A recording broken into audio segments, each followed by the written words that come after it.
Welcome back to Sex, Brains and Money. I'm here with my guest, Terry Jean Bedford, and during the commercial break we were just discussing what I would go well with if somebody wanted to make a meal out of me. And what was it that you said? Well, I said peaches and cream, but then I had another thought. I thought whipped mousse. Ooh, well, it sounds very sweet and very tasty. It's no very, doubt well, about you it. are indeed. Thank you. I do, pretend to pull that off as well as I can. So anyways, now we're going to talk a little bit about something a little more serious, which is the constitutional challenge that has now reached the Supreme Court that Terry Jean Bedford is involved in. So why don't you tell us where the challenge is right now and what we expect to happen next? All right. We're going to the Supreme Court of Canada June the 12th. As it stands, we're still 2-0. All right. You mean the Superior Court and the Court of Appeal have both ruled in your favor? That's correct. With only one minor setback, and that's the communication law. But I feel that victory is inevitable. Freedom is at hand. Stephen Harper has no more judges' benches to hide behind or robes to crawl under. It's coming. The day of reckoning is almost here. I think so. So what do you expect to happen at the Supreme Court? Do you think that we're going to have a positive outcome there? Do you think that the Supreme Court... Without a doubt, Nikki. Justice Doherty said it in his opening remarks to the Crown. Are these truths not self-evident? So the Supreme Court of Canada will certainly be reading that line and asking themselves, are these truths self-evident? Are we going to disagree with these courts? Are we going to find them in contempt? Highly unlikely. I've been to the Supreme Court of Canada twice myself.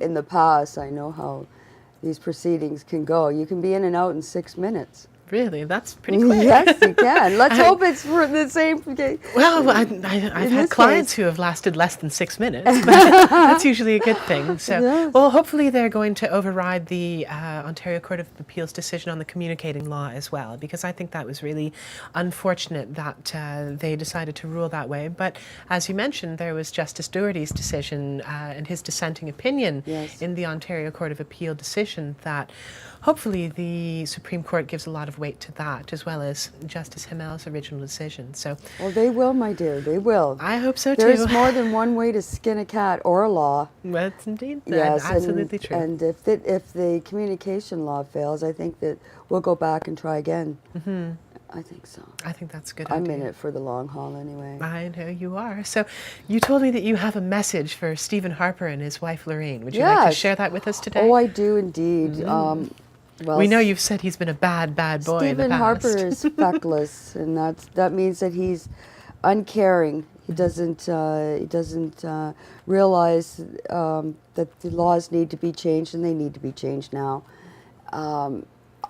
I plead to Lorraine Harper to restrain her husband, force him to read the decision, and then send him to me for a lesson in behavior modification he'll never forget. Because I'll make a man out of him. I really will, and he'll be the best prime minister that we could ever ask for.